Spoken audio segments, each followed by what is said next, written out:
What's up, guys? Welcome back to Connected by Creatures with myself and Zach Nava Reptiles. So we have an awesome guest tonight. We have Mr. Kevis Feaster from BloodBall Pythons. How you guys doing?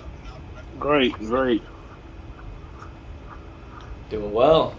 No complaints, man. Like I told y'all this earlier, I had a short day at work, so that was nice. I was able to come home and get some stuff knocked out here in the snake room. That's the thing. There's always, it's always something to do. You kind of roll from one job into the next, but I like this one a little bit Yeah, better. no doubt, man. Uh, so Kevis, man, you and I, we go back what, like 6, 7 years, something like Yeah, that. yeah. I still remember So our first conversation. I remember I was go telling you, hey man, I do got it, some man. Go ahead. snakes. I told you I got some snakes, and you started spilling all of your knowledge about snakes. I don't know what this dude is talking about, but I knew, we connected with that passion. You love snakes, I love snakes. I was newly into it, and at that time I was just keeping pet snakes. I was an aquarium keeper, you could say.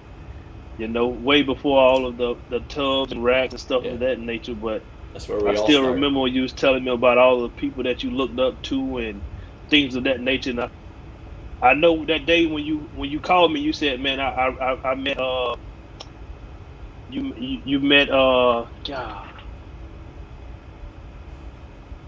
who was it that you met for the first time?" Man, there ain't no telling. I've I was met gonna so many say people now, but it's that's what's cool though. Like Yeah, that's what I like about Bradley, man. He's had this passion for so long, and like all these people, like the same people that you and I probably look up to. yeah, And him just pursuing that passion. Now he's met a lot of these guys. He's friends with some of these people. That used to just be like faces on a screen to all of us. So it's cool. it's Barcheck. It was Barcheck. You told me about oh yeah, Barcheck, Oh yeah, and then yeah. when you I see the video of you actually meeting him, and I could feel the passion that you had because I knew it was genuine at that time.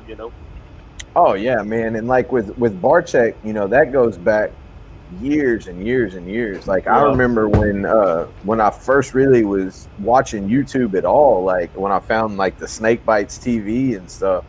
Like, dude, I was obsessed with that shit. Like I thought Chewy was the funniest dude on the planet, and like I loved all the information. And then, as I got into actually breeding and stuff like that, and learning about morphs through Barcheck and learning about all that stuff, and then I've actually bought animals from Brian.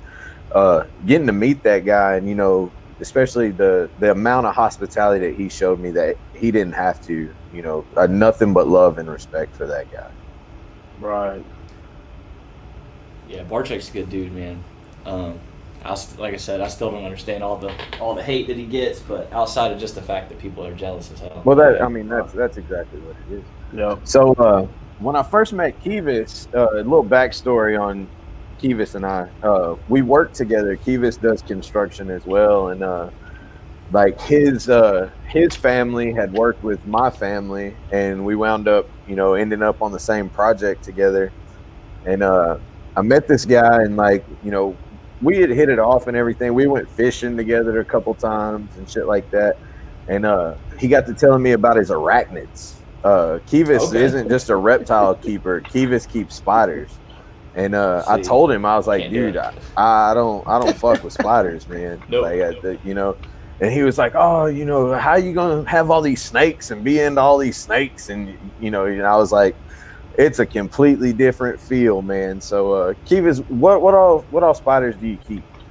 I got a rose hair and I got a curly hair tarantula at the moment. I'm still trying to get the Goliath right now, but uh, I got to make some room for the Goliath and some other things I have to do. I'm trying to focus now just on the snakes, but I do love them, and that was my. I went from dogs to spiders to snakes, so the spiders are my first love. As far as going to the other side to the exotic stuff. Yeah. Yeah. And I That's give you a wild, funny man. That's some story. wild stuff. I can Yeah. give you a funny story. So, uh, when I first got spiders, I was in Louisiana when I got tarantulas, and every once in a while, I would put my work gloves on and hold the spiders or whatever. And me and my wife went to this how I got a snake. So me and my wife went to the reptile show over here, right in I think it was Repticon right here in St. Gabriel, the small little Repticon, and I was like, man, I want to buy me a snake. And she said, well, you're not buying a snake because you don't never hold your spider, so you're not buying the else that you're never gonna touch. So I told her, I said, well, if I hold the snake today, you gonna let me buy one? She was like, yeah, if you hold it, you can buy it, because she thought I wasn't gonna hold it. So Right. I went up. I went to Eric from Tallgrass and was looking at just some normals and stuff like that. And I wound up buying a pastel sufferer.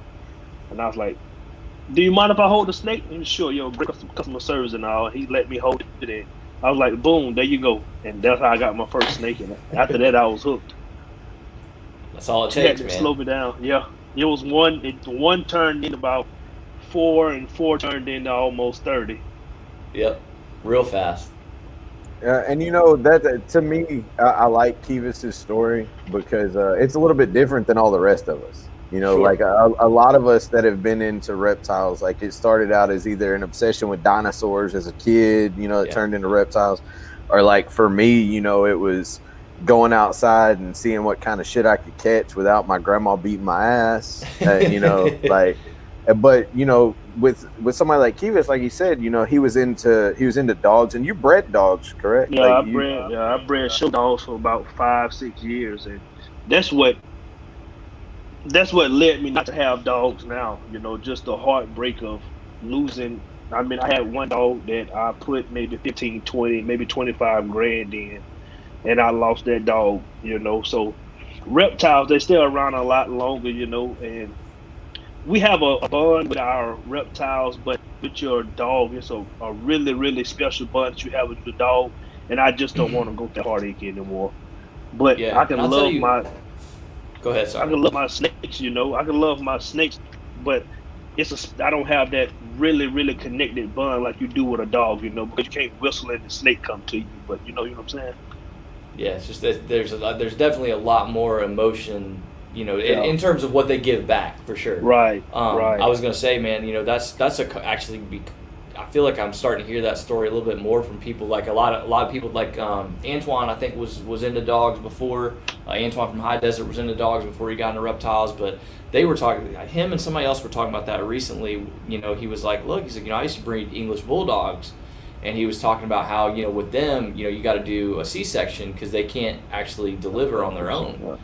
And he's like, so now he's like, you've got this dog, that you've got, again, this emotional connection, sure, it's the business side, but I mean, it's at the end of the day, like that's your baby, you raised it from a puppy and you bred it. And he's like, I used to help with the surgeries. I guess he had a good relationship with his vet. So he actually helped with the C-section.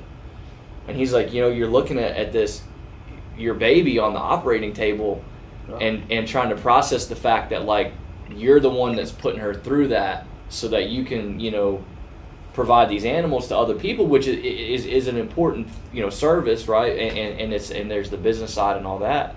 But he's just like, man, like that was just like in that moment, because he was there and was seeing it in person. He's like, man, that just really messed me up in my head, to think about putting my animals through that, just as an example, same thing. Yeah. Like, what if I lose her, during this operation or just whatever. And so, yeah, I get that, man. That's tough. Yeah. Yeah. And me and my wife joke about it all the time. My daughter we bought her a Pomeranian, and I mean, they are like this, tight, Yeah. tight, like two little dummies run around the house all the time. And me and my wife always talk about it. We really hope like she's able to grow up with this dog, get married, Yeah. so the loss of that dog is not in our household. I It's hope he tough. never dies. But it's unrealistic. But it hurts. And Yeah, I mean, man. I'm pretty sure it probably hurts when you lose your reptiles. I've never lost a reptile yet, but I'm pretty sure it will hurt. But I don't know if it hurts like it does when you. And I mean, some people may have a really special bond with their reptiles like that, But for us, Yeah. some of us, we pull tubs every day. We pull tubs daily, but it's not like that dog that lays on your lap before you go to sleep. Yeah, no, for sure. It's definitely different. And like you said, I mean, I'm sure there are people out there that have, that kind of a connection. I mean, like you said, we all love our animals for sure. But yeah, there's, there's, like you said, there's something, you know, when a dog looks back at you, you know, it's just, there's something else, you know, going on, you know, emotionally behind those eyes for sure. But yeah, it's tough, man. I got a sick snake right now, and you know, like you said, you know, I was like, man, you know, I never really thought about, you know, how I would feel if I lost one, you know, because they're super hardy, you know what I mean? Like it doesn't happen often, or you, at least, you know, we don't talk about it often, and man, it's tough. It's tough. I mean, even just seeing him sick and not able to, you know, I'm doing everything I can for him, you know, I mean, but like having to take him out and give him injections, and like seeing his behavior change now, like, you know, that's why I got this tape right here, or this, you know, he hates my guts. And you're talking about a snake that like used to be, I could take him out and he would just love to interact with me, and you know, he's a reticulated python, so you know, they're real interactive, you know, they move around and they respond to you and things. And now, dude, all he wants to do is rip me open.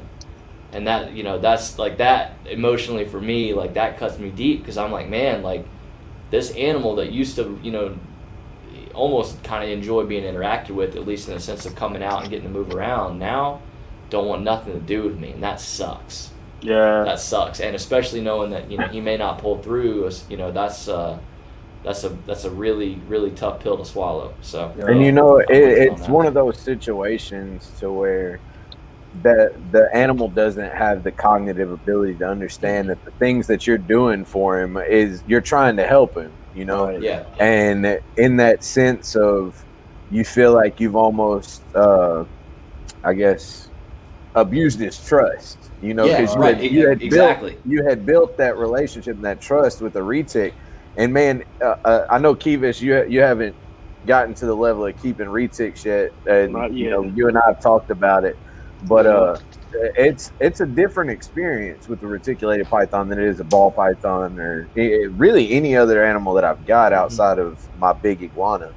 Like a retic, man, like when I go in the room, he looks at me and he's like, hey, you know, throw the ball. You gonna get me out today? Like, are we gonna play or what? And I mean, a snake doesn't, we're fooling ourselves if we think a snake has the ability to love us. But at the same time, you do build trust and you do build a relationship. And, you know, in Zach's case, man, where his snake's got this issue, and, you know, he's having to do everything that he can do to, you know, try to heal him back. And at the same time, you know, this relationship that you built to getting, because you're jabbing him with a needle, or, you know, you're doing whatever. Grab him by the head, and man, I mean, he hates my guts, because literally there is nothing fun that happens every, you know, when he knows now when I'm coming in there with the hook, he's like, oh, here we go again. This dude's gonna freaking jab me with something. He's gonna put me in a bag. He's gonna grab me by the head and freaking rub me with damn betadine and everything else. Like, And the thing, you know, and that's, I think I'm like, you know, that scares me. The thing too is like, I feel like, you know, hopefully he lives. You know, hopefully he survives this infection that he's fighting. But I'm like, man, like, he might not ever like me again. You know, because you see that, like with that pied retic that Cusco had that belonged to Garrett. You know, that animal, they don't really know all the history of where it really, you know, like what happened to it at a younger age, but that animal is just does not like people, because man, they like retics, they're not like ball pythons. I mean, they learn, you know, they do have some kind of memory and an ability to learn things, dude. So I'm, you know, I really hope that, like I said, that he lives and he makes it, and I hope that I can get him back to a point where he don't want to kill me every time I open his enclosure. So we'll see. But yeah, like I just, you mentioned in the dog thing, it just kind of felt like a, you know, good segue.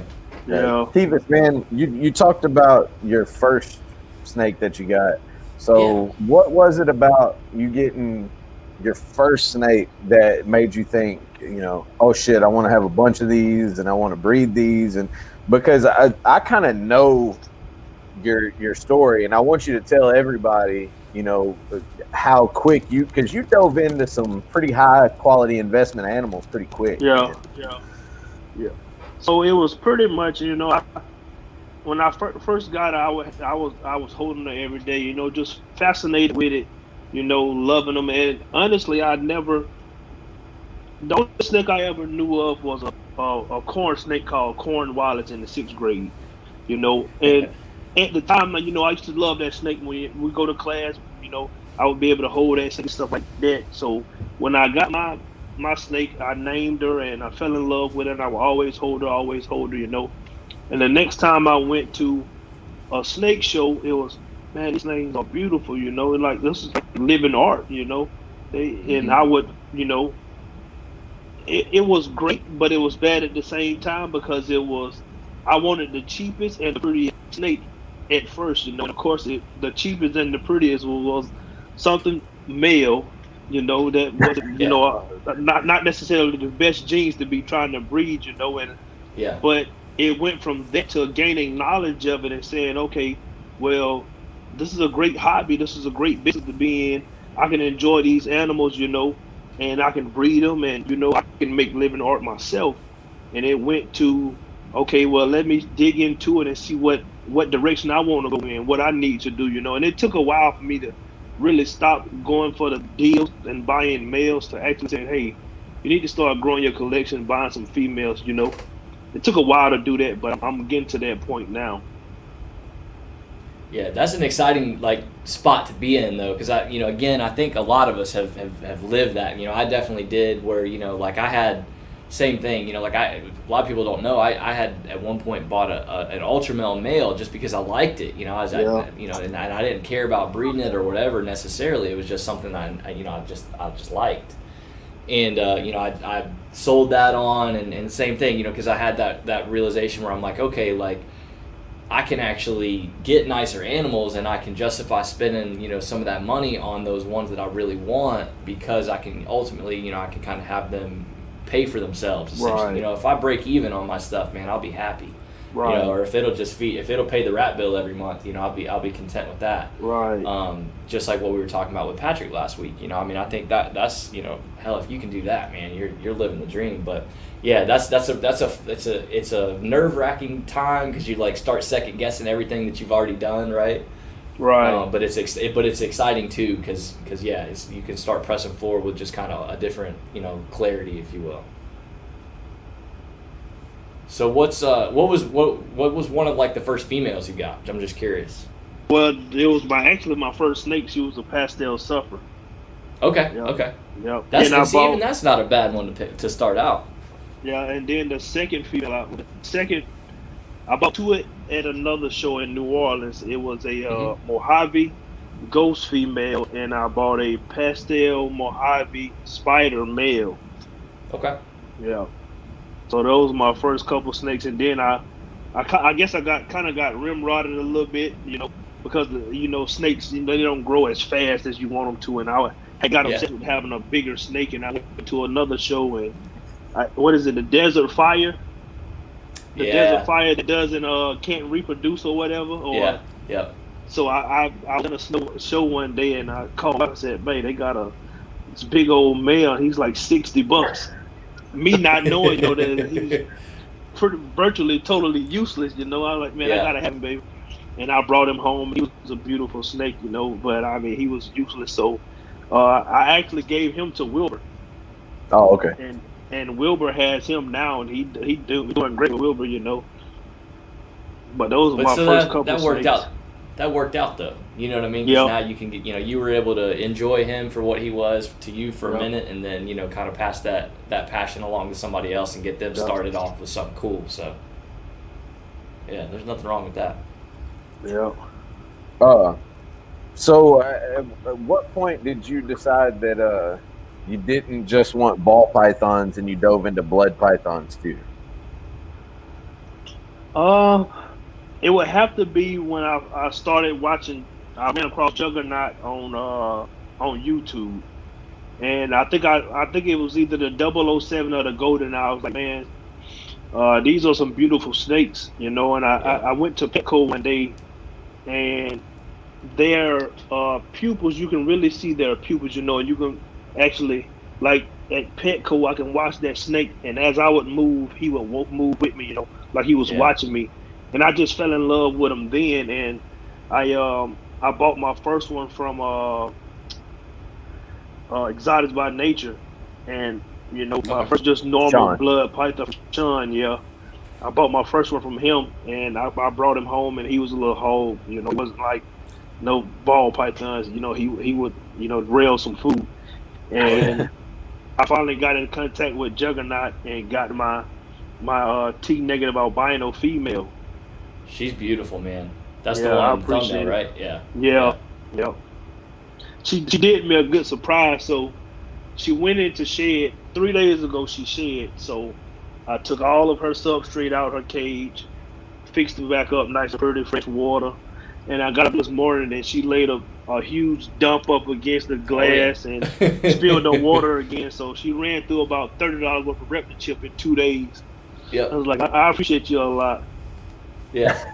Yeah, man. That's one thing, people people don't talk about it enough with blood pythons, man. They don't go to the bathroom very often, and then when they do, whoo-wee, they make it Yeah. count.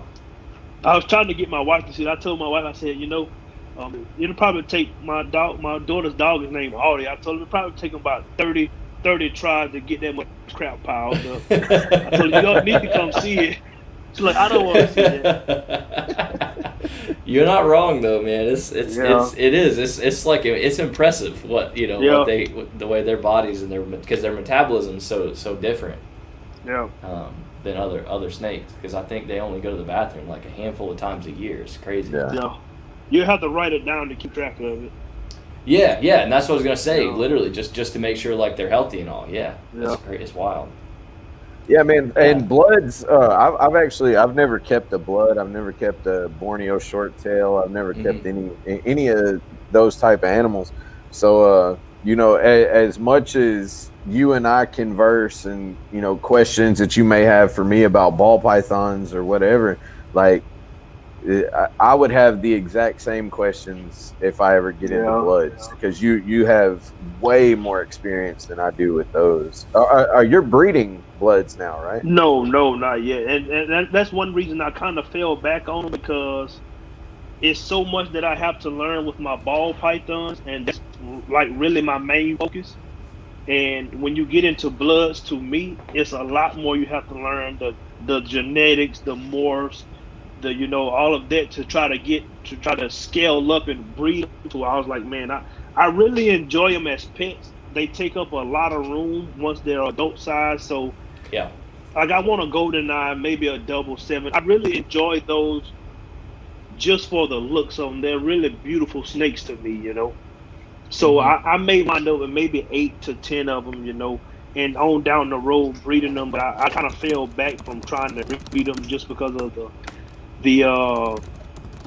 the time and effort it would take to getting into it and properly doing everything right, and in the space that they take up. But that's Yeah, good, for man. sure. That's the way to do it. Then that's kind of how I am like with the retics. Same thing, like I really want to make sure that I got all the infrastructure laid out, right? Like in terms of like I want to make sure I got all the caging and all the setup and everything first. A lot of people there's so many people that do it the opposite way, so I'm that's cool to hear that you kind of realize that up front, like, wait a minute, I got to slow down just for a second and make sure that I got everything lined up, ahead of time, just to make sure that you're set up for success on the front end. That's cool. Yeah. So, Kevis, like you said, your main focus is your ball python. So let's jump back into that. And what all projects are you working right now? Like, I know you've got some pretty cool stuff going on over there. Yeah, I got I'm growing up some double head hypo clown stuff I got into last year, just out of, just happenstance. That's just the first 2 pairs that I did. I got some albino pod stuff coming hopefully this year. Some hypo pod stuff coming, some double head hypo pod stuff coming. I'm getting into the desert ghost. I got my male. I'm bringing him to my firefly female, and I got some double head and 50% head. One of my hypo clown males. I got him going to my superfly female. He's Mojave, double head hypo clown. So hopefully I get some visual 50% head hypos out of that, and some other stuff. Like I told my wife, some stuff I'm gonna have to make some sacrifices this year. I want to literally just keep everything that I hatch, but for the projects that I want to get into going forward, I'm gonna have to sell stuff just to get into those projects, And I got some. I got 2-inchy double head clown pods coming, 1.1, and I got a leopard inchy double head clown pot female coming, also from Cold Blooded Morse. I Okay. would have got them this year, but it got absolutely cold in Baton Rouge. I mean, this week, but it got absolutely cold this week, so it's gonna be a couple of weeks before I can get them. Yeah. Remind me again, where are you located at now? In Louisiana, in Baton Rouge. Okay. Okay. Yeah. I thought you were in Louisiana. Yeah. Yeah, man. I'm waiting on a snake to get shipped up from Alabama, and the same thing. You know, it's a little bit cold right now, and It got cold. yeah. Yeah, I'm not gonna complain. I mean, the longer it's with the breeder, that's a few more meals I don't have to pay for Right. every day. So Right. I'm Yeah, never Kevis, in so, crazy rush. Good. Go ahead, man. Tell us about that. You breed your own rats too. Oh, nice. Yeah. And that is I guess, so it's crazy now because I moved. I had some snakes here and these racks here and these freedom breeder racks, and I moved everything back outside, just to get everything back in one location. Mm-hmm. And a lot of my females started back picking up, and now it doesn't seem like I have so many rats. Last Sunday when I cleaned, I had 91 smalls, not including anything that was already. I'm talking about just 91 pulled out of my rat breeding racks. Not no pinkies or no small fuzzies. Yeah. Things that can be pulled from their moms. I'm like, man, I got too many rats. I was literally trying to give them away. And I'm like, dang. So it's a way to ensure you always have food, but it's hard to balance for me, beginning, man. because I don't know whether to pull a female or pull the males all together, and I'm still trying to learn that, but it's a hassle, but it's well worth it because I don't have to call anybody and say, hey, do you got any rats this week? Or I ain't got to worry about Saturday evening when I go to pick up rats. Nobody ain't got rats, So yeah, you don't have to rely on anybody else. It takes that part out of the equation for sure. And I've had That's some bad the only experiences reason. with it too. Yeah. So I had a display cage. I got a display cage, and I was telling my wife, the first time my supplier ran out, and like I didn't have rats for that week, and I think maybe 2 or 3 weeks. I'm like, man, my snakes got to eat. I'm trying to grow females. I got to let them eat, But it wasn't his fault, He just had something happened and he ran out of rats. Short that week, yeah. Right. And so I went. I forgot who I got them from, but I bought a gang of ASFs, and I was breeding them in here in my display cage in the house. So my wife was sitting on the couch one day, and she said she just seen some flash crosser. So it wound up, the babies were able to get out, but not the adults. And I had 14 baby ASFs running around the house, and it took me like 2 weeks to catch them all. Oh, was she hot? Man, I bet. It wasn't. It wasn't good.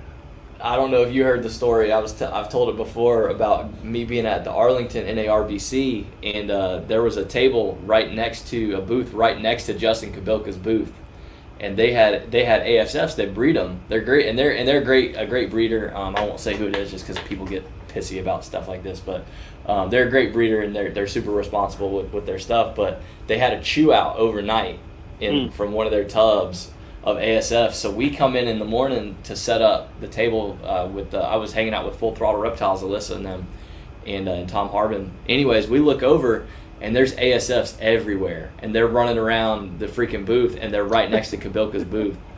And so now there's ASFs like under Kabilka's tables and this, that, and the other. So I'm like, oh man, this is a mess.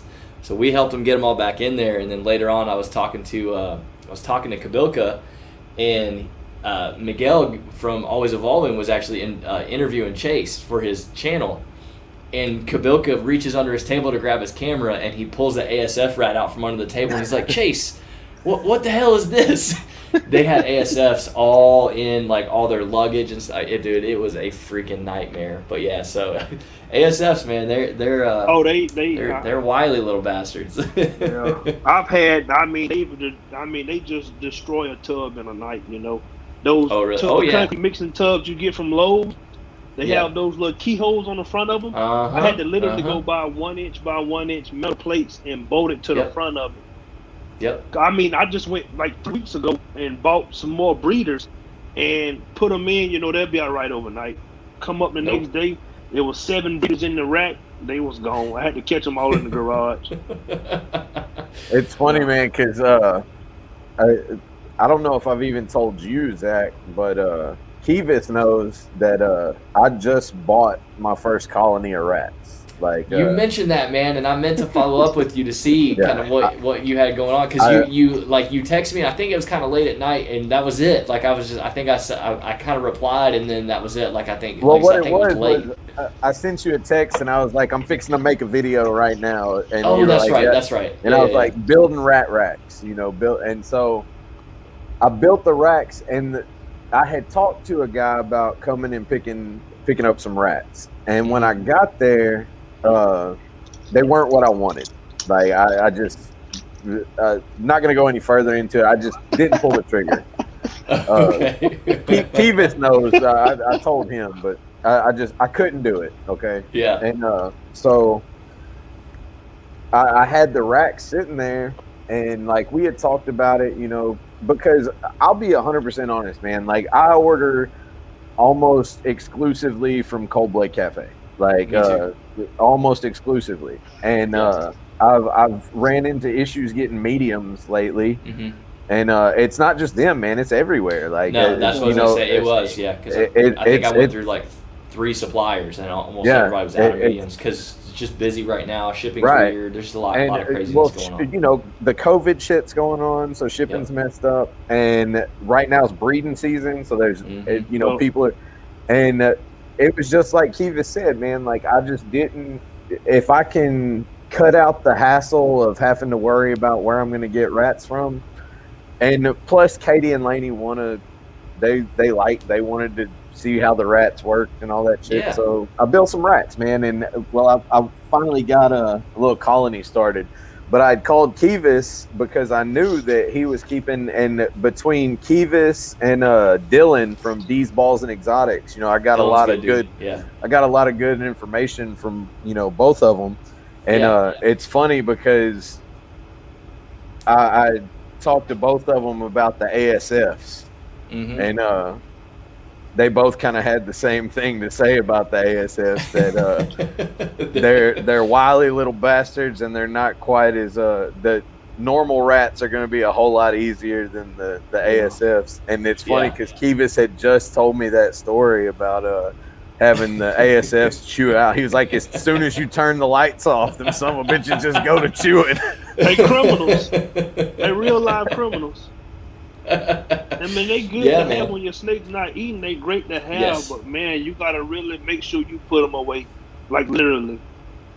Yeah, because I have, man, the same thing. Like I think almost anybody that keeps any, once you get up to like 15, 20 snakes, any of us have considered getting into the rat breeding side of stuff, but I just don't have the time, man. I mean, I probably could make it work, but I just don't know if I got the patience for all that stuff, and then. But yeah, I thought the same thing about getting into ASFs instead of regular rats, because I heard they don't stink as bad, and things like that. But man, I don't know if I want to deal with all that stuff. That's just, to me, they don't. We'll I mean, if you put them away right, you secure them, make sure they don't have. They from my personal experience, they can an existing hole. They will chew out of an existing hole. They will make it big enough to get out of. Sure, because they can see that light. Those holes, they're fine, Yeah. And they don't smell as bad as rats, And when I first got rats, I had been dealing with rats, and I had got to the point where I could pick them up, handle them and stuff like that. But I've never had to deal with any breeders. I was always dealing with smalls, sometimes maybe some mediums.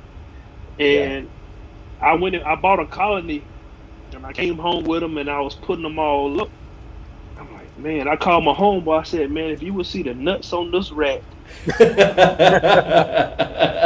said, they dragging the ground, and they kind of shook me for a while. Like, man, I mean, these little big old rats, and it took me a while to get used to them. Yeah, man. I mean, you get rats that are the size of a small pup, like a decent sized puppy. Like they get big as hell. And these was well established breeders, so they had some age on them. I told him, I said, dude, man, there's one rat. He looked like Master Splinter. I'm not jiving you, bro. I said, yeah. He's cutting eyes at me wrong. He's looking at me the wrong way. But I done got used to it now, and I can, if I really go in the garage and really stick to it and concentrate, I can get it knocked out in about an hour on a Sunday. That's not bad at all, because I think that's what I worry about is, like I said, anything I want to get into, I just worry about not being able to really stay on top of it. You know what I mean? Yeah. And like, because we at one point, my ex and I had started breeding them in the house, and like I came home from work one day and I was like, I can smell the rats in the house. I was like, I ain't doing this no more. Like I can't do it, because it's like, if you go, like, to me, like if you went 4 days without cleaning them, like, man, they got bad, real quick. Like you had to, like, for ours at least, we had to clean them like every 3 days, full cleans, and then the amount of trash and stuff that we had as a result, all that bedding and stuff. It was it was a lot, Like I said, I respect the hell out of anybody that can do it and stay on top of it. I just don't have the time to do it solo right now, man. So yeah, and it can be time consuming, and I do it. Every Sunday I go out, and I clean. And as long as I'm concentrating, I go out there and really handle my business. I get it done in about an hour.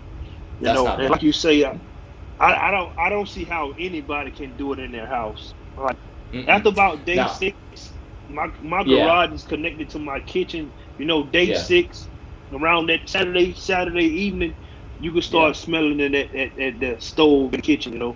So I know it's time to change.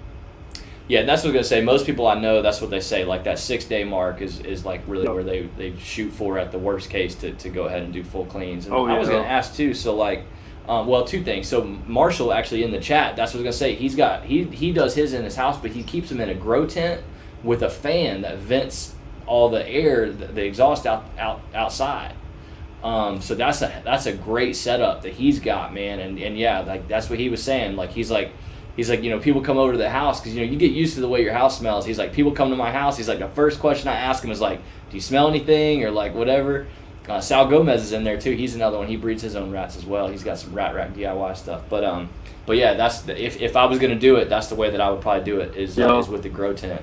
And I've priced it out, Marshall. I've been looking at it, man. Trust me, I've been thinking about it still all the time because it's for frozen rodents. I mean, it ain't cheap. Even just from the cost benefit alone is huge. And then on top of that, just not having to worry about getting them from anywhere, because I got a local shop I can go and get some live rats from, but like, they're always a little skinnier than what I would want to feed, for like the sizes that they sell as mediums are a little bit closer to a small to me, like, and I'm paying, like $4 a rat, which I only have 2 snakes that need live, but it's just, it's just frustrating, and then if they don't eat, then I'm stuck with the freaking live rat sitting in my room. Yeah. I had 2 last week. Like, both snakes didn't eat, and I was like, man, fuck it, I'm about to start a colony with these 2 right here. Like, like I'll figure something out. But yeah. So Kevis, I gotta ask, man, because you hear it from this side and you hear it from that side, and everybody has a differing opinion. You breed your normal rats and ASFs. Are you seeing a quality difference between the animals that are on ASFs and the animals that are on rats? To me, no. Some snakes I do get a better feed response. Well,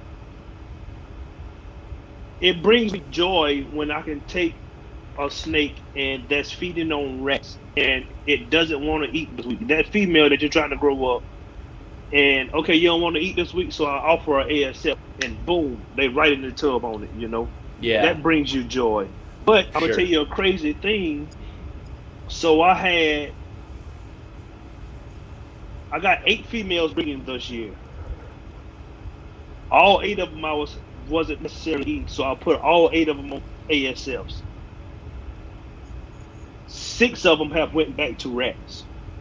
That was going to be my next question, man. That was going to be my next question is have you, like, do you have experience with feeding both? Because I would love to be able to do that. I think the only worry that I have is I know that in terms of when I start selling babies, I want to make sure my babies are on, like even if I can, I want all of them on frozen thawed rats, and that's only from a marketing standpoint. Right. I don't want to ever have customers that are like, well, I would love to buy that snake, but I know you only feed ASF. You know what I mean? That's the only reason I second guess it.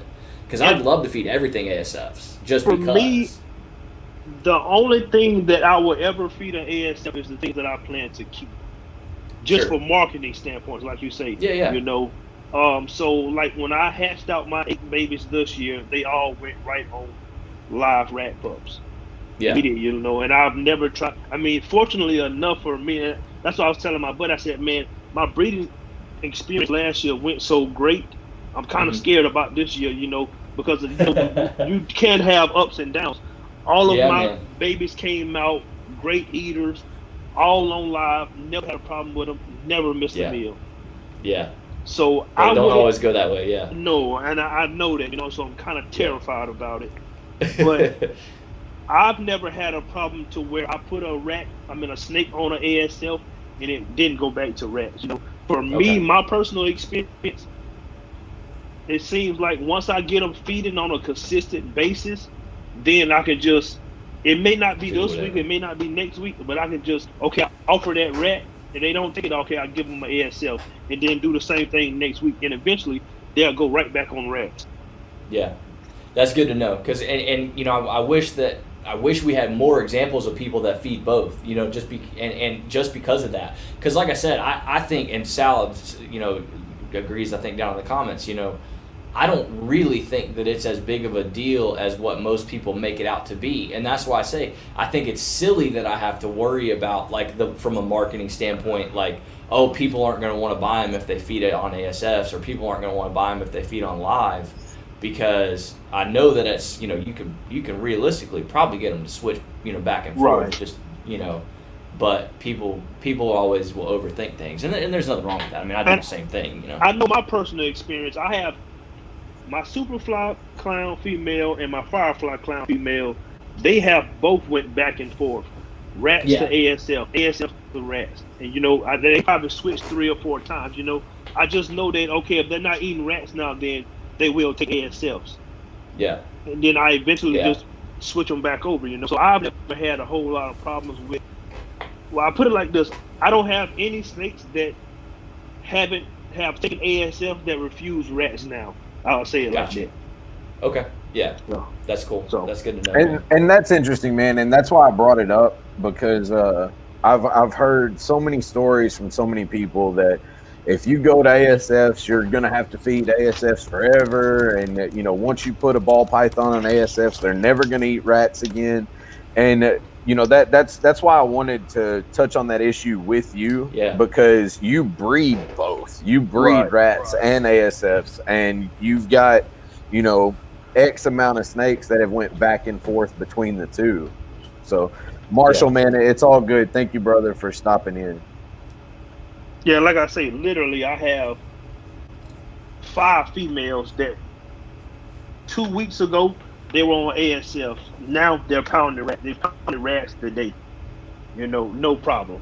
And it's kind of crazy because one of the females, so I offer on Fridays and Tuesdays. So one of the females, you could tell she was interested in the rat, but she was like, "Nah, that ain't an ASF, so I don't want it." Put an ASSM, she slammed it. So the next time I went to feed her, I tried it again, and she just boom, feeding response just took over, and she just grabbed the rat. So they can tell the difference. They can for sure tell the difference. I mean, I visually watched her, come up like she was finna pound it, but then she figured out, that ain't what I want. So she just chilled back out. But now she's on rats now. Yeah, and you said some key words there, man, that I think are much more important, and I've heard the same thing, like Billy at Mutation Creation was just talking about the other day, and Kabilka has said it too. In their minds, it's more important to train that animal on having a feeding response. It's having a feeding response, and that ability, that cognitive, understanding of like the act of eating, as stupid as that sounds, like especially for babies and stuff. They've literally never eaten, so they don't even know how to do that necessarily. Their instincts got to kind of get turned on, and sometimes they're just not. So anything you can do to flip that switch, Right. and then like you said, I think once they've got that and they've got that food response and they're eating consistent, well then after that they're like whatever. And like you Right. said, they might change their mind one week to the next on what they do or don't want, but they'll still always eat. So that's cool, man. And like I said, I love that you're able to offer both. I think that's definitely like the dream scenario. I would say for any breeder. I think anybody that says Yeah. otherwise is fooling themselves, because I would love to be able to offer both. Yeah. I think that'll be a big key to your success, man. You know what I mean? Like, because you're not going to have those snakes that are going to miss a meal in a week, and not as often. I mean, and we all know with keeping ball pythons, especially females, Yeah. that 1 week that female don't eat, it sucks. I mean, I literally went like on percentages, 25, 30%. It had got so bad to where, like, man, I was like, I got to be doing something wrong because these snakes just won't eat, Yeah. And yeah. when our snakes don't eat, that sucks, Mm-hmm. That's one downside to it that you have to really. It took me a long time to come with grips with. Sometimes these snakes aren't going to eat. It took me a long time to get there, Especially as they get bigger. Yeah, I would literally sit in front of my tubs 30, 45 minutes. I literally fell asleep in front of my tubs trying to wait to see if these snakes would eat, I've got some text messages from Kevis from a couple years ago when he was first getting into his ball pythons, and he's like, man, this snake just won't eat. I don't know what. I was like, dude, it's a ball python. He was like, I've checked every temperature and humidity and changed the substrate, and I got cocoa blocks and I got this and I got that, and I'm like, it's a ball python, man. And like, Kevis was stressing out back in the day about the snakes not eating. But you live and you learn with ball pythons, man. Like, Jeremy just said in the chat, he's feed small meals twice a week, and your ball pythons will hit like retics. And he's not the only person that's told me that. Sean Bradley, So I have actually, I'm not kidding. I have debated on starting to do that myself, like picking up some small rats instead of mediums, and if nothing else, just to have that as a secondary option. Because I mostly just buy mediums, and I don't keep too much of the small stuff on hand. But I'm probably gonna make a rat order this week, and I think I'm gonna probably do that just to have it. Yeah. And literally, that's what I do too. And I'm not really. I wouldn't call myself a juggernaut in the snake game right now. There's a lot I still have to learn, but some things I've started. One thing I've learned is you have to pay attention to your animals. And I figured, let's say I have a female that can take a medium. She may take that medium and not want to eat again for a month. Yeah, no, you're right. And that's the smart way to think about it, yeah. So if I feed her a smaller meal more frequently, I get more bang for my buck out of her eating more frequently, So that's why I try not to feed anything over a small now, like to any of my ball pythons. And I think Billy from Mutation Creation said the same thing. Not necessarily, I don't know that he said anything about like feeding twice a week, but he was just saying in general, the food, because he's like on average, it kind of makes up for itself. He's like, I could feed a medium, but say they don't eat but once every 2 weeks. He's like, it's way better for me to feed them a small once a week and have them eat, 40 weeks out of 52 weeks of the year. Maybe they go off food for 3 months. Like, that's not a big deal. So yeah, I think there's definitely probably something to that, man, and that's just another reason why, like I said, I would love to be able to breed my own rats, just to have that as the option, right? And again, I think that's going to be a big part of your success, man, in the future is having that, because your quality's there too, because you know everything that's going into those rats, right? They're well fed when they get there. In other words, because I've debated on like even just because I have 2 males and they're the only ones that eat live. They refuse to eat freaking frozen, and I've debated on like even gut loading. When I go pick up my lives, like, hey, feed them like a meal or 2 meals here, like for the first day before I feed them off, just to get that extra nutrition in. Yeah. So yeah, I think there's definitely a lot to that, man, for sure. And I really enjoy, and my daughter, every once in a while she'll come out and she'll help me clean and stuff. And sometimes it's crazy when you sit and look at the rats and just watch them run around and behave. How they act, how they interact with one another. It's kind of interesting, And sometimes now I find myself going out after I check all my sleep bins.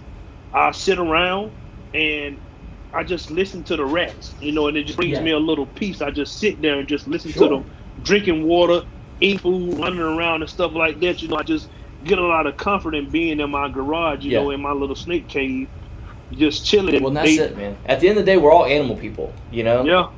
And it's true, because like I told you, I had those two rats the other day that both my males, neither of them wanted to eat because they both just want to breed right now, and they're just not interested in food, which is pissing me off. Because they don't realize I'm not putting them in there with them females if they don't eat. So you might as well eat.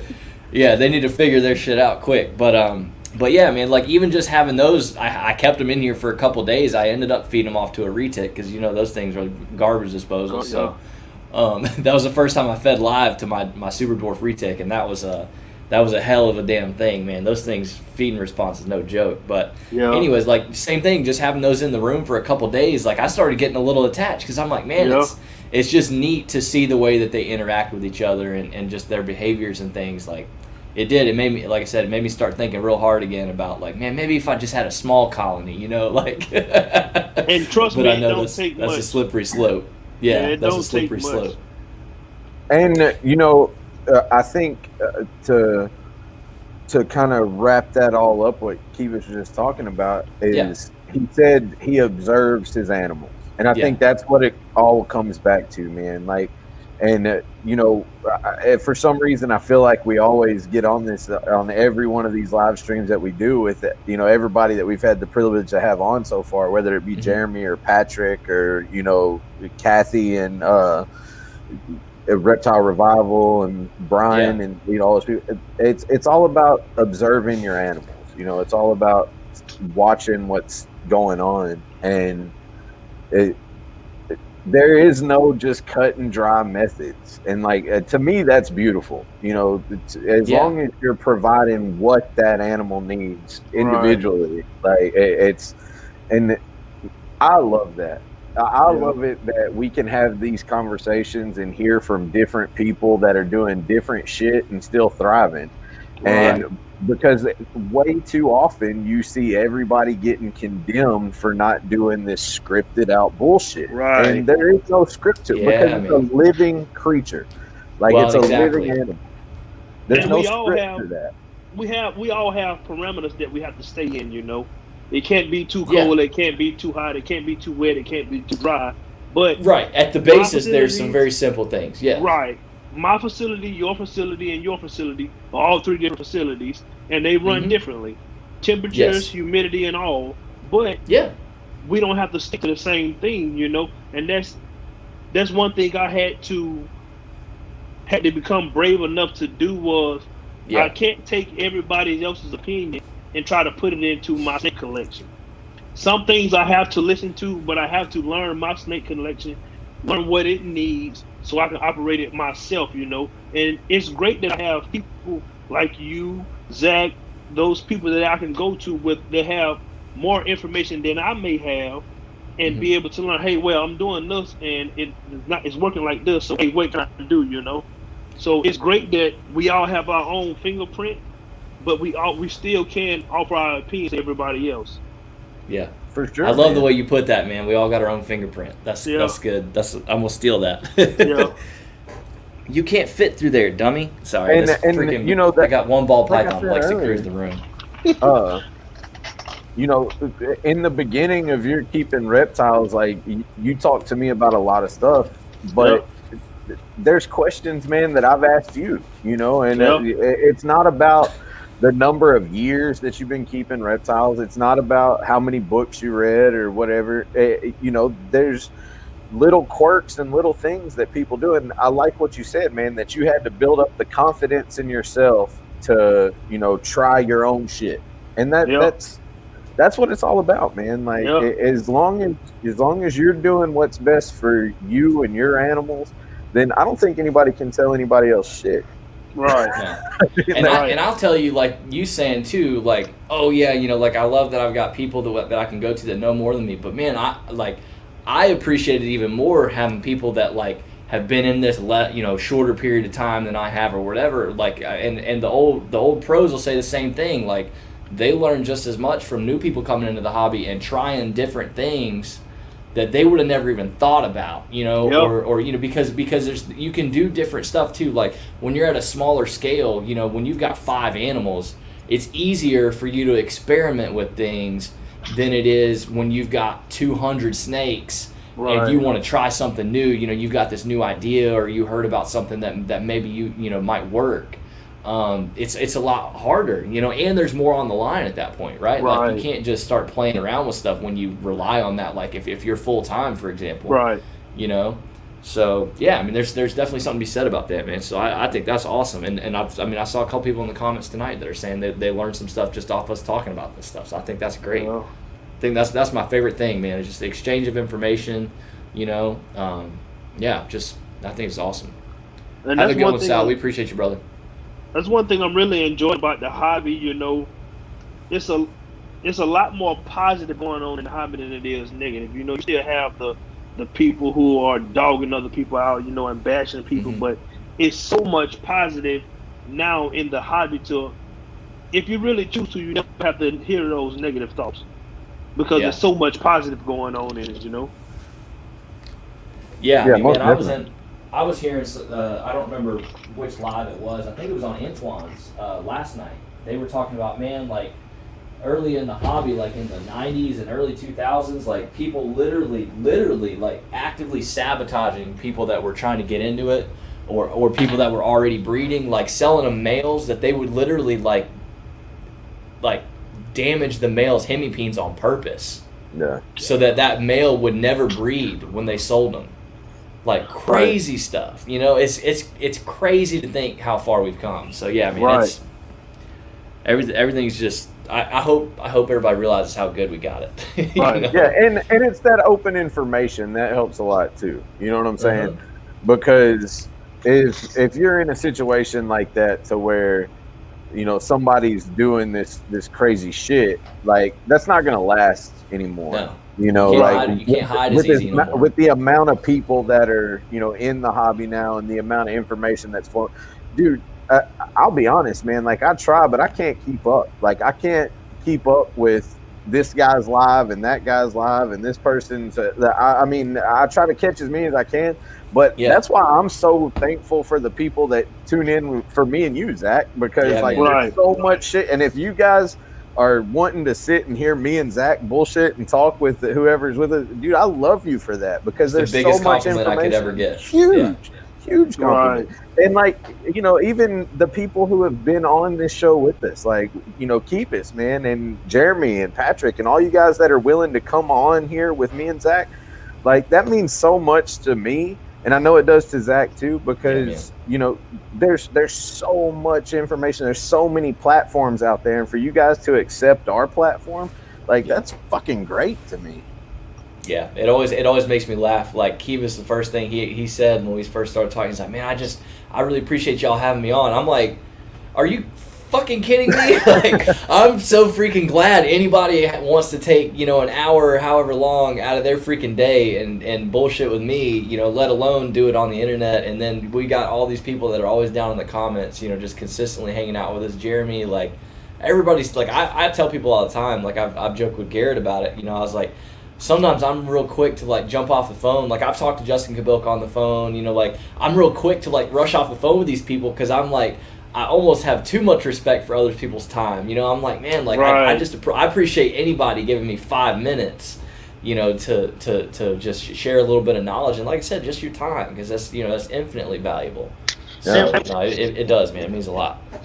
And when you like the collection that I have somewhat of a small collection. I got right now I'm currently at 24 ball pythons, 2 bloods, 2 tarantulas, and I know what kind of time that takes me. So I can only imagine the time, how time consuming it is for someone who has the number of animals that some people have. So I really appreciate it. And when you get people on the phone and they take time to answer your calls, you know, stuff like that, you have to really, really appreciate that because you know how valuable their time is and what they're doing. Yes. You know, I've talked about it before. That's where those relationships come from, man. You know, it's that respect for sure. Right. Rob Roush and I talked about this over the weekend. And like we or even actually Dave Kaufman talked about it. Me and Dave talked about it as well. You know, we were at Nerd, and me and Rob were talking about, you know, this is a dream facility. This is an amazing facility. Like the shit that's going on up there, it's beautiful. It's insane. It's everything you could ever imagine it to be. It is. I promise you.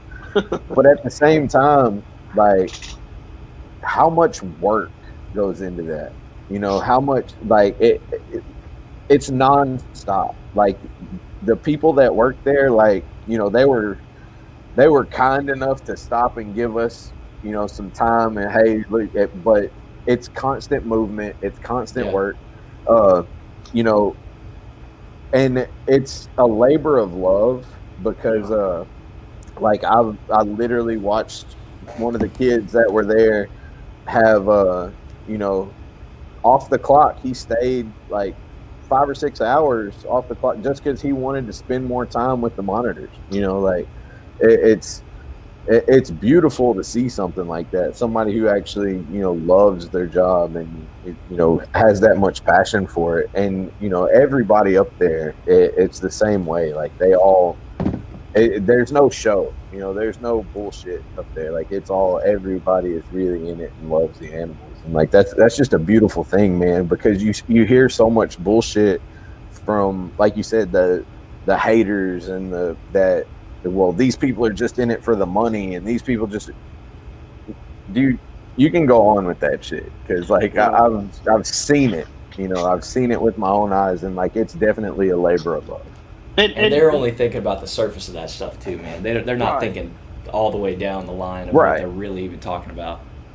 When you think about the stinky rats, the snakes that don't eat, the egg-bound females, the females that reabsorb, if people, some people probably do it for money, but it has to have a certain level of love with it, because it's so many things that can go wrong. There's so many things that does go wrong. If it was just for the money, a lot of people would find something else to do for money. You have to have there's some love easier ways. There are easier ways to make $1. You know, and I think that weeds itself out too. You know, I think the people who do get in it for money and do, you know, try to a get rich quick scheme or whatever, like it doesn't last. You know, they're in and out, and they may make some noise, you know, because they jump in real hard, but I don't think it lasts. No, but I'll be here in 10 years. Right, and you know, to me, it's I highly doubt that I ever make a living with reptiles. You know, I highly doubt it. And, you know, I've talked about my end goals and, you know, doing education and maybe having a reptarium and all that stuff. But if I can, like we all talk about, man, like if I can pay for my rats or, you know, pay to feed and keep my animals, I'm happy, man. Like that means I get to love these badass animals for free. You know, and that to me, that's well worth it. Yeah. You want to roll into some segments, Bradley? Yeah. Let's. All right, Kevis. So I know that you've seen the show before and we've talked about it. So let's start it off this week with the music and band of the week. Who are you listening to right now, Kevis? The new Eminem album. I haven't checked that out yet. You gotta check it out. It's to me, it goes back to like Marshall Mathers, like that he went there, like. Okay. Yeah.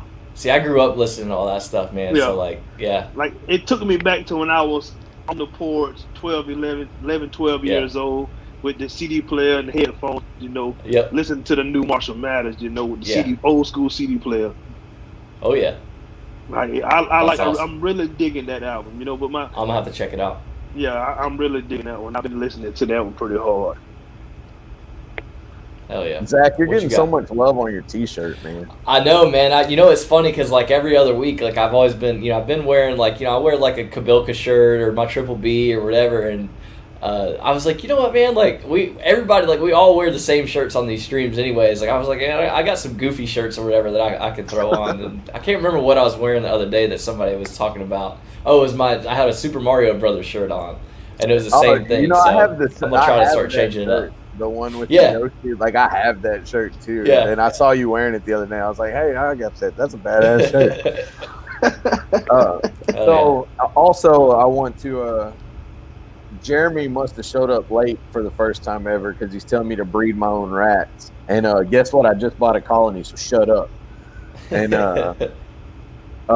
then we had somebody else was and Jeremy said that M can't be touched. So apparently he's a big Eminem fan too. So he ties right in with you. Yeah. Is the Kamikaze album? Is that what it's called? No, this is the one after Kamikaze. Okay. This is the Mindy just said something about Kamikaze, so music I to be figured murdered to. Oh, okay. No, yeah, music I to think be murdered okay. by. Okay. Yeah, I'm gonna have to listen to that, man. Like okay, wordplay, Eminem, like major wordplay. He went there again. Like seriously. Nice. I like that stuff, man. I get a kick out of that. Hell yeah. So I'll go ahead and go. And my band of the week, I've been listening to hard ever since my night at Kevin Curley's bedroom listening to him rip on the guitar. He told me that if I'm not listening to more Cavalera Conspiracy, which is Max Cavalera from Soulfly and Sepultura, if I'm not listening to more of that, then I shouldn't be listening to shit. So I've been on the Blunt Force Trauma album from Cavalera Conspiracy, and yeah, that it's been keeping me going for the past few days at work, and just pumping through everything. So yeah, shout out to Kevin and Cavalera Conspiracy. Hell yeah, I'll have to jump on that when we get off, I guess. So I got two out. That's what I love about this segment, man. I always have like two artists that when we get done that I can go check out before bed, so I'm gonna have to check those out tonight. So mine for this week is it's called Alien Weaponry. I texted you earlier, Bradley, and told you how excited I was about this because, like, man, I've been listening to them. I had one of my bar regulars told me about them a couple years ago, and it's these young kids, dude. They're based out of New Zealand, and their ancestors are from what they call Maori descent, and they're basically like the natives of New Zealand. Yeah. And they were like one of the last native groups to be colonized, and dude, they went to war with Britain, and at one point, like there were these colonists that they were trading with, and these traders came too far inland into their area of New Zealand, and they pissed off somebody by stepping on their land or something. They killed them all and ate them. Like, these people did not fuck around. But then when they ended up going to war with the British, these Maoris, dude, they had this base set up, and they dug down these tunnels underneath the base. So when the British came in to take over their base, there was nobody there. So they thought, okay, we've won. And these kids, their great-grandfather fought in that battle. And dude, they freaking come up out of these tunnels. They came up out of these tunnels and killed them all. So like, they were way outnumbered. They were outgunned. They had been freaking shelling them for like 2 days. Like, they were coming in, and they knew. So they prepped for them and just laid a freaking a trap. But yeah, so like the Maori language is what they use in part of their music. A lot of it's in English, but they use a lot of this Maori language, and they tell all these old Maori stories about all these wars and stuff from their ancestors. And dude, it's just like, there's a whole, like, Vice did a documentary on these kids about how they're like saving the Maori culture and the Maori language. Like, it's way deeper than just the music for me, like their stuff, like everything they're doing. And these young kids, they're like 19, early 20s. Like, one of them was still in high school a couple years ago, and now they're like, yeah, man, it's like, check the documentary's on YouTube. It's only like 20 minutes long. If you just type in Alien Weaponry Vice, it'll pull up. But yeah, man, they're, like I said, I could talk about them all night, because it's just like like I said, I started getting into the Maori history and all that stuff. Like this, like how I guess like the language was considered like offensive to even be spoken, and so they're like, okay, it's offensive for like our ancestors' like language to be spoken. Cool, we're gonna write music and tell all their stories about all this shit, and y'all can just fuck off. Like, and that's just like the most the most metal shit ever. Yeah. So I love it, man. Stuff like that gets me going. That's one of those situations, man. Like, I hate hearing that shit. Like, I hate when people try to silence history and try to, I don't know the term for it, but like cover shit up and like Yeah. you know Just erase. hide. Yeah, just Yeah. erase it. And you know, I feel like a lot of that shit's going on in the United States. You Mhm. know, like and that a lot of people don't get the credit for the shit that they've done, and you know, like that history has been changed to fit a scenario and fit a narrative. And Yeah. you know, like there's a lot of cultures in the United States that don't get the praise and don't get the, you know, even acceptance that they should. And so to Right. hear about these kids who are taking, you know, their ancestry and taking shit that's deemed illegal or bad and fucking throwing it right back in somebody's face, dude, I love that shit. And Like, making it Yeah. mainstream. Yeah, because man, that's like I was like refreshing myself on a lot of it before this, just because. And man, I was reading it and I'm like, there's just so many parallels here, you know, to like, you know, same thing like you're saying, like American culture, like between the Native Americans and like, you know, black community and you know, just like there's just a lot of it, man, where it's just like just all this suppression, like it's so crazy, and it's still going on even there. So it's, you know, it's, and it was also kind of eye opening because it's just like all that stuff's not just an America problem, like it's a human problem, you know what I mean? Right. Like we've always kind of been that way, kind of at war with one another, and just yeah, man, it's crazy. But yeah, that Maori stuff was wild. Like like the way it's the same thing. Like they're, you know, they kind of gave them some of their lands back, and it's still, you know, all that stuff is still going on. But yeah, like there's a story where this old man was telling about how he was raised by his grandmother, and they're Maori, and she sent him to school when he was like 4 or 5 years old, and he spoke no English. And when he showed up at school, the like teacher or whoever hit him over the head, and he said it scared me so bad because the reason he hit him was because he wouldn't speak English. But he couldn't speak English. He only knew how to speak Maori, and the teacher was so offended and had so much hate for that culture that he like hit him over the head because he thought he was being disrespectful. And he said, I peed my pants. He's like, and so the teacher sent me home. And he said, I show up at home and my grandmother's like, why aren't you at school? You know, like trying to understand. And he's speaking in their language, and he's telling her like what happened.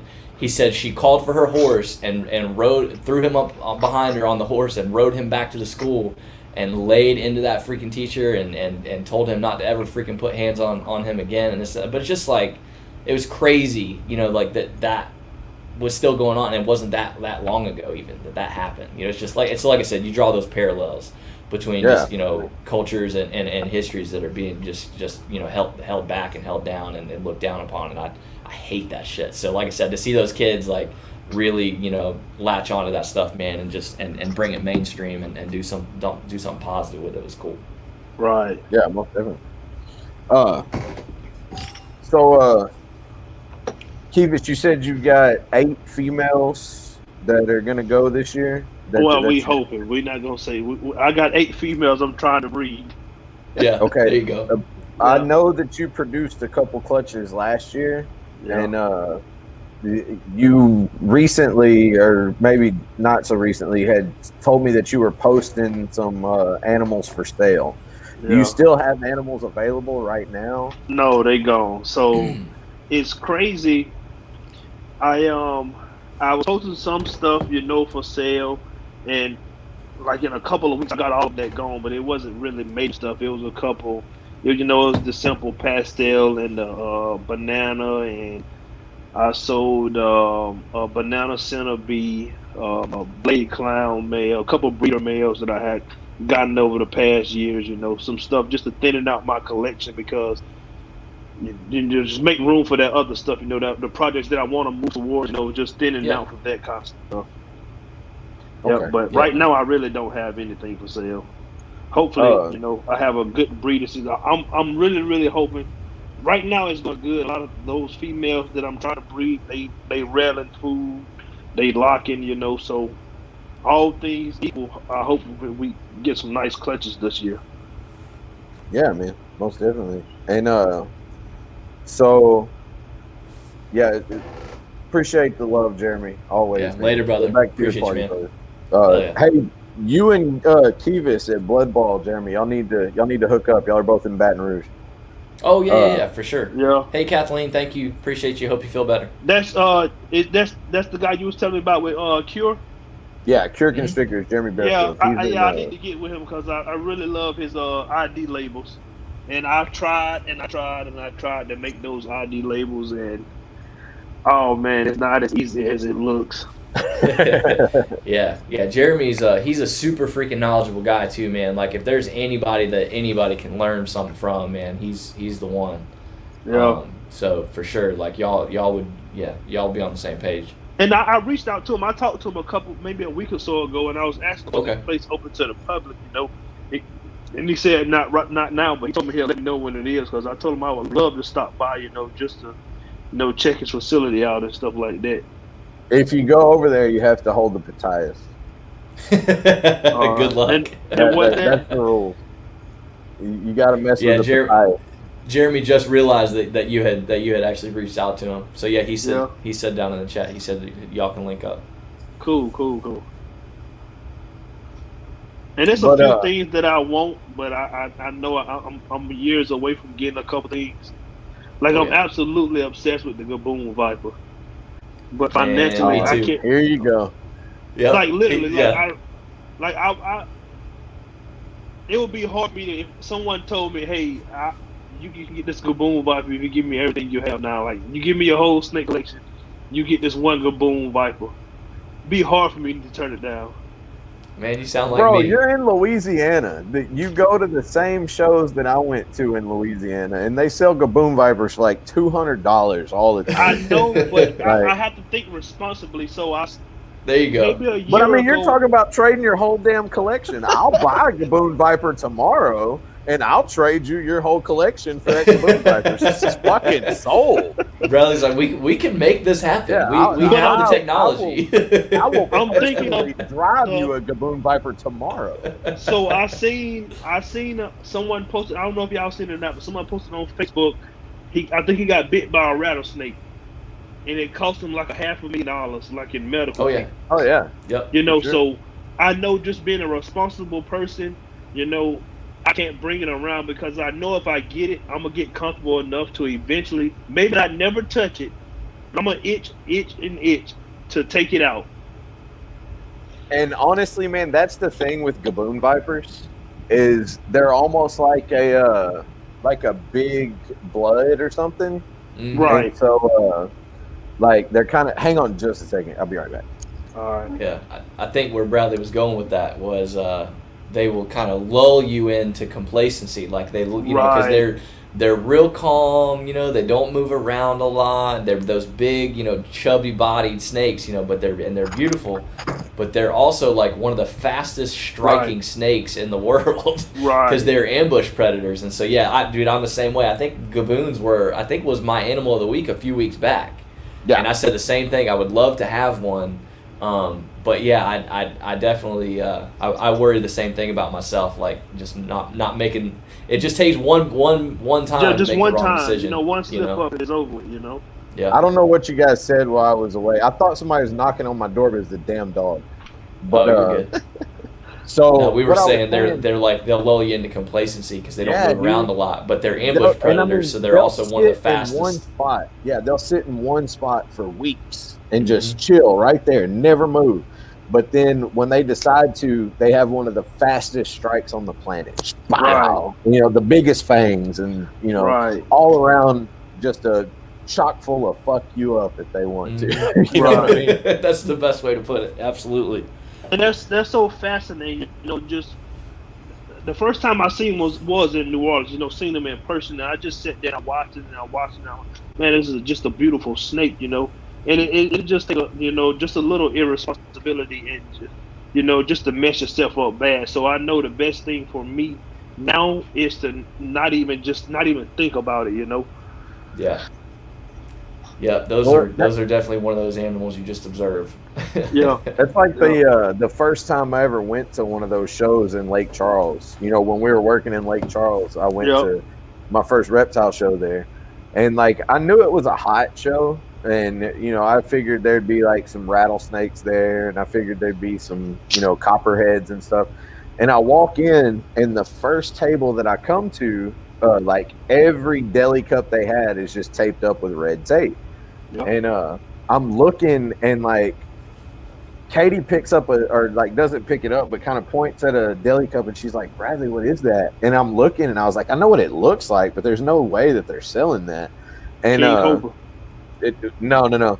She was like, "Well, what does it look like?" And I was like, "It looks like a spitting cobra is what it looks like." And the guy was like, "Yeah, it's $95." I'm like, "What the fuck?" Yeah, that's literal.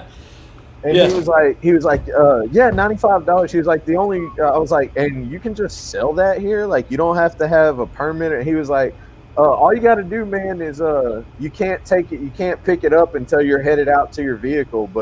And so I'm looking around, and like everything has red tape on it, and they've got like fucking eyelash vipers and gaboons and rhinos. And then they got like this 41 quart tub over there, and it's got red tape just crisscrossed all around it. And I look in there, and I shit you not, man, there's like probably a 12.5-foot king cobra in that thing. And I'm like, holy shit. He was like, yeah, we're trying to get rid of him. He's about, yada, yada, yada. And I was like, how much is it? He was like, $185. I was like, dude, that's a 12-foot king cobra for $185.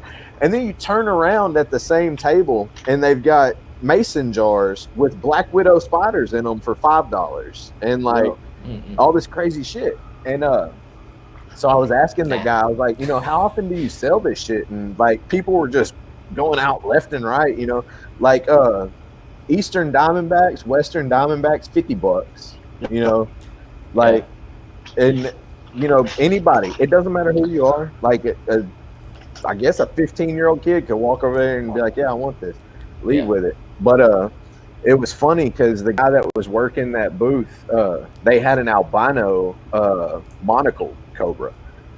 And dude, like all that thought that just went through my head, this is fucking crazy. Like why would you buy this? Is insane. And I was like, holy shit, I'm gonna buy this thing.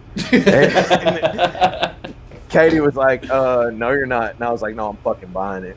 And she was like, no, you're not. And then like as I walked around the show and looked I came to my senses, like I probably don't need to buy that, but dude, like I can see how like that shit's enticing, man. Like you look at this and you're like, holy fucking shit, that's an albino monocle cobra. I can buy it for $250. And but I'm fixing to go pay $2,200 for this ball python over here. Right. And I had to stop looking at the tables because everything that was hot is super affordable. Like it's not that pound pie or that Ultramel or that Sunset. It's not the $5,000 animal. It's the pocket change animal, But I had to literally walk away from the table because I was like, okay, for one, I can't tell my wife. I can never tell my wife I have something hot in the house. For one. Right. So I have to sneak around with it all the time. I have to keep it from Which tells you right then and there that you're making a terrible decision. If you gotta lie about it, it's probably not a good idea. I had to walk away from the table because, like, man, I could buy 3 of these. I just gotta leave it alone because I really, really, really. And this was like maybe a sub-adult gaboon viper, so he was like girthy, beautiful. Yeah. I was like, man, I really want this snake. Yeah. I told Bradley I've loved gaboon vipers since the first time I saw one, man. They're they beautiful. Something impressive about them. Yeah, the head shape, just everything about them, man. It's just those colors. Yeah, you can't. Have you seen that? Have you seen the albinos? No, I'm not gonna look at it. Oh man, you don't want to look. I'm not gonna look at it. You're gonna want one because they're like pink. But I mean, it's the most beautiful thing I've ever seen. Have you seen the rhinos? Like, to me, gaboons are cool, but rhinos are cooler because they're just like gaboons, but they got more color and more.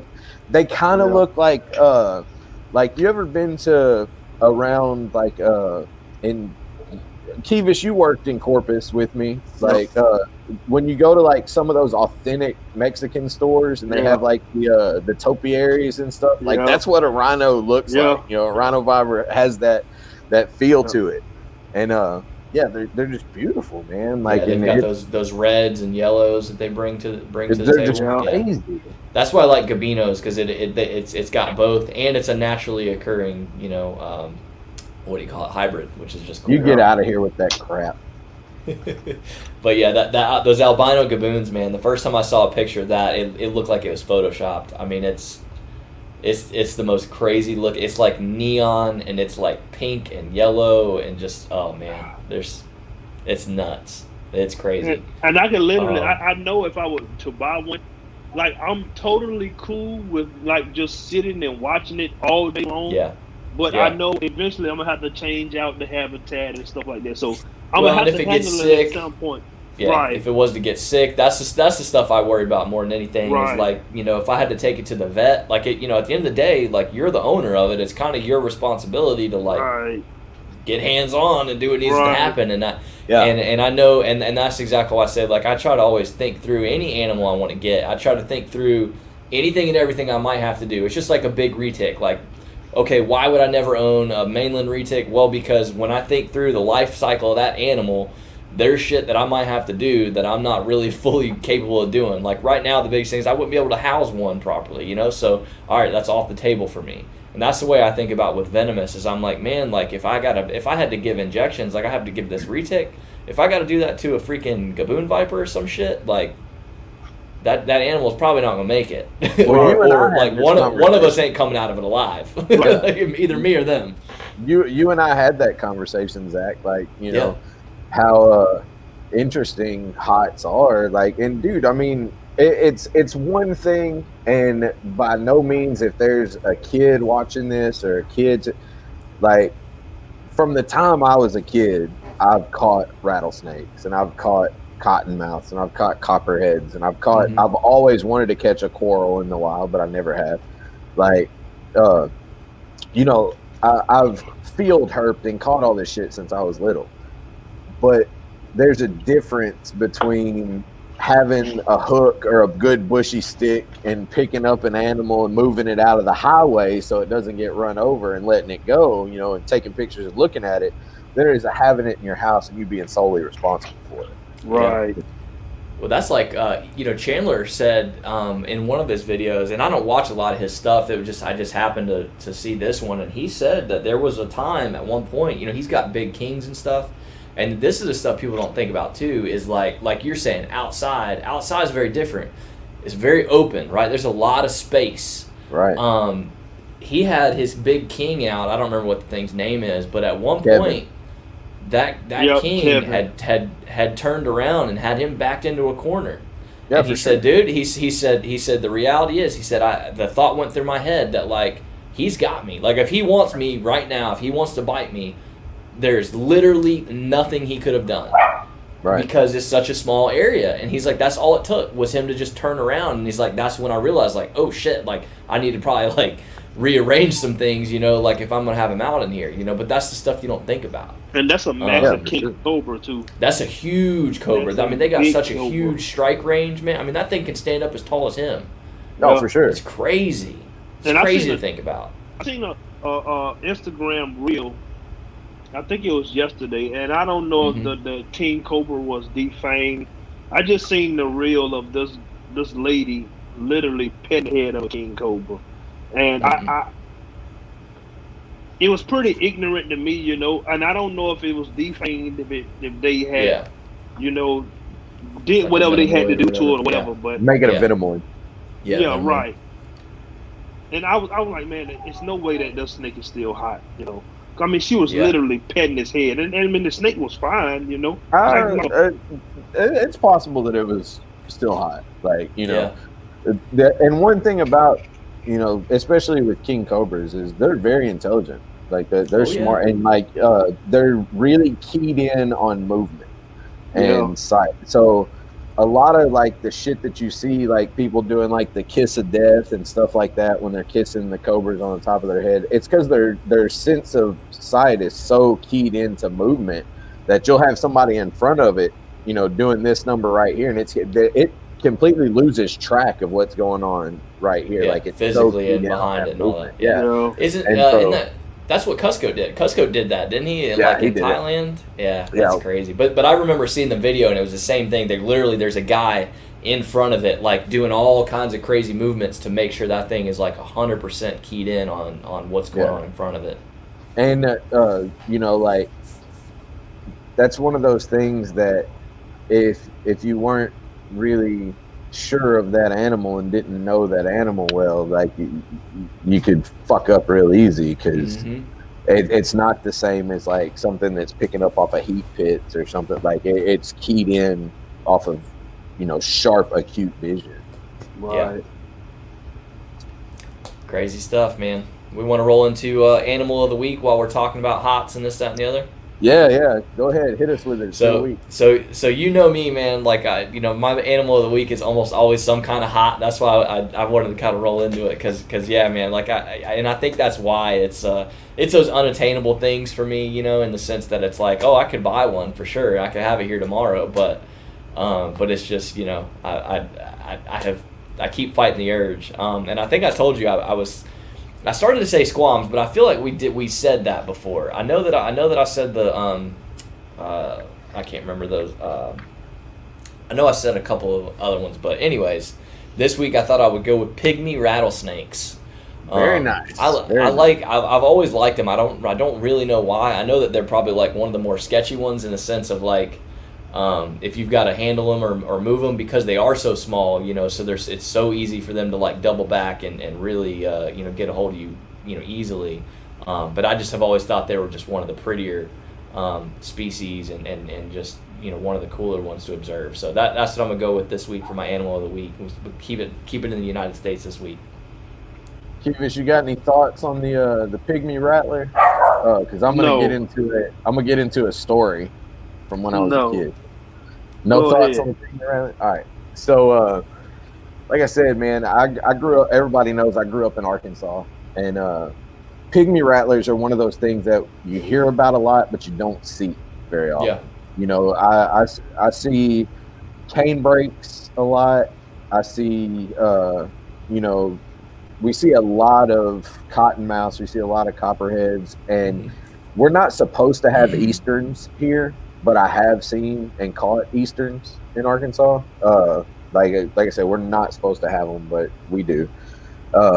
So when I was about probably 12, 13 years old, my grandma next to her house, she had cut some land, or she had cut some trees on her land and thinned some trees. And me and my cousin were in the front yard playing baseball.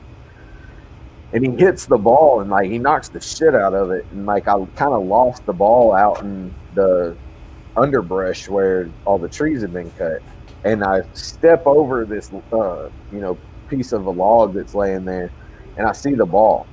And right when I reach down to pick up the ball, there's a pygmy rattler that's probably 4 inches from my hand and my foot. And at the time, like as a kid, me being who I was like, I have to catch this thing. Like I have to. But the closest thing to me that I could use for a hook or something like that was a piece of a pine tree branch that had, that was laying there that had some pine needles on it.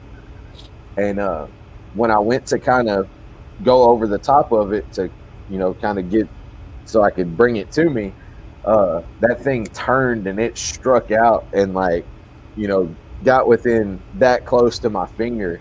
And like I just realized that this animal's way quicker than I thought it was. Mm-hmm. And like, I'd picked up rattlesnakes before that hadn't ever really turned on me that quick. And like just being within a couple inches of it, I was like, well, I'm just gonna let this thing go away. And so I just kind of shoot it off, and it went from that fight to flight mode. And that's with that particular snake. And I've got videos of rattlesnakes doing it. They'll coil up and they'll rattle and they'll stand their ground and they'll make that posturing that you see all the time, and they will bite you. Like I'm not saying they won't, but like if you continue to push your luck and not, eventually they'll go from that fight to flight mode. And that's kind of what that pygmy rattler did. Like it struck at me and like I was just trying to shoo it away, and it would stand up and display and flip around and everything. And like finally I got it to just crawl off on its own merry way. And that's the only experience that I've ever had to even see one in the wild and see one out in person. And ever since then, like I've always looked for them when we go out herping, always wanted to find them, and I've never seen them again. Yeah, everything I've heard, apparently, I think they're becoming kind of exceedingly rare. I don't know if their populations are actually like being hurt in the wild. I don't know specifics. I don't know if they're actually like on the brink of like under pressure or whatever. But that is what I do remember hearing that in a couple of like documentaries over the last like maybe 10 years or so. That they're not seen nearly as often. But yeah, those things are like little springs. I mean, we talked about that. I think the last time we kind of discussed. Rattlesnakes, like a lot of people don't realize that they will just about kind of jump at you, like they can use their bodies to really propel forward a lot further than what you realize they can. And I mentioned before there was a video that I'd seen. It was a Russell's viper. I was telling you about this guy was trying to I guess he was trying to catch it to relocate it in whatever country he was in, and he's got a snake hook that was a pretty good length. Where he screwed up was that he had you've probably seen him before. It's basically like a net bag, where it's got like the round, just a net.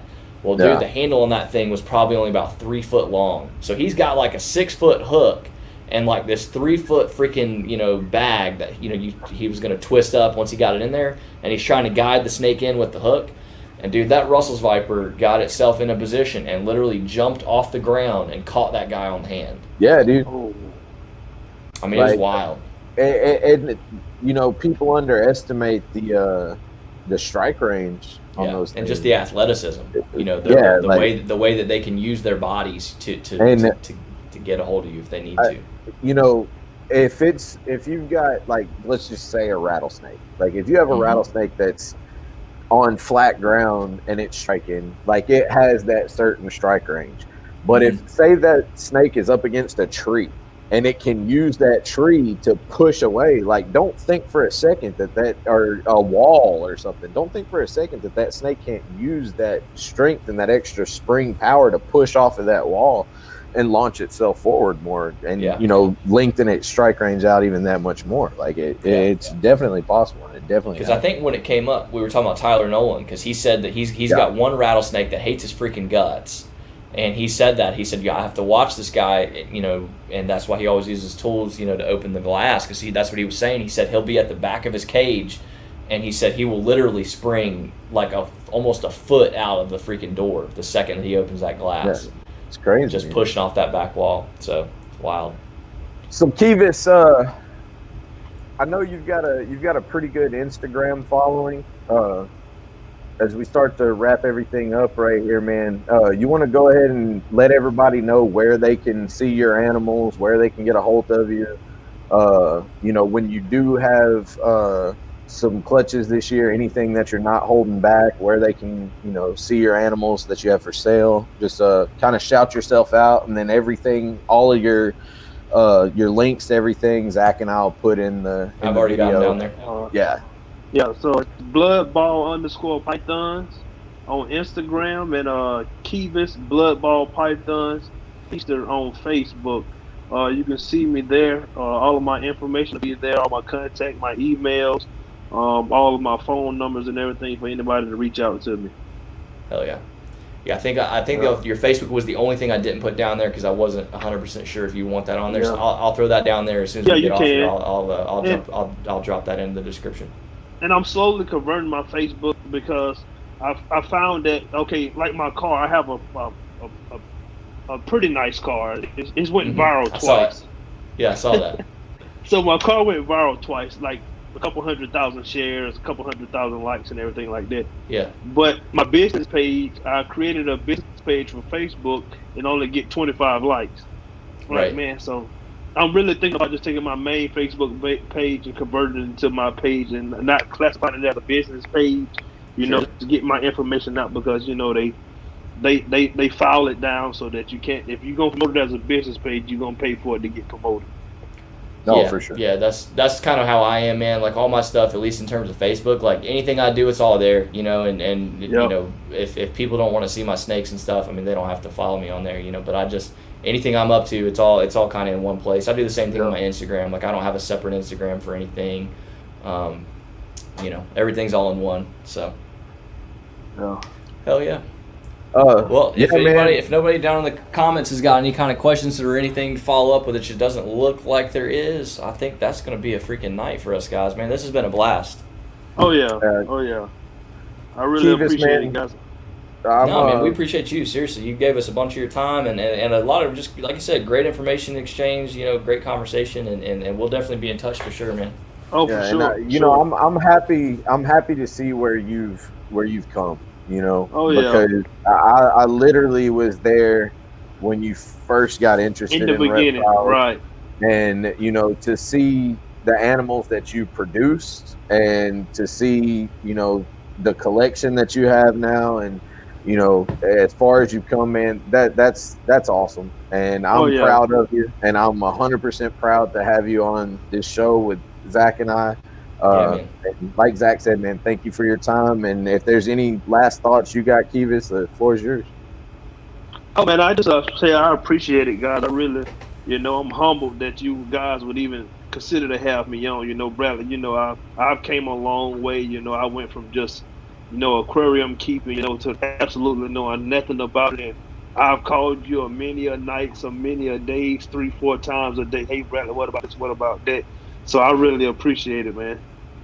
Zach, I really appreciate you too, y'all, for having me. No, man, it's like I said, I'm glad to know you, man, and for me, like I said, not knowing you at all coming into this, we drive it home all the time, but literally, we are connected by creatures, like sure. right out of the gate, and you said that right at the very beginning, like that's how you and Bradley connected, like you literally use that word because you're like, oh well, I like these animals, and he likes these animals, so this guy must be cool. And I just love that, man. But yeah, seriously, like, hearing your story, and I think I kind of told you as you were telling it, man, like you were literally saying some of the same things that, that you did, were exactly the same stuff that I did. And like reassessing your collection and rethinking the way that you do some things and just making those adjustments and not being afraid to step out of that comfort zone and do something different. Right. I just, like I said, man, I'm not kidding. I can see where you're going. I can, and I keep saying it, but all the stuff you're doing, man, it's all going to build to some major success for you. I'm excited for you, man. So thanks, we're proud to have you on here, seriously, and I can't wait to see how this video ages. When people are talking about BloodBall pythons and in 5 years' time, and the stuff you're producing, they'll have to come back and watch this and see where you kind of not started, but kind of in the middle of the build. So it's going to be good. Thank you, everybody, for watching. Thanks, everybody. We love all of you, and we'll see you next time. Appreciate y'all. Good night, everybody. Have a great night, guys.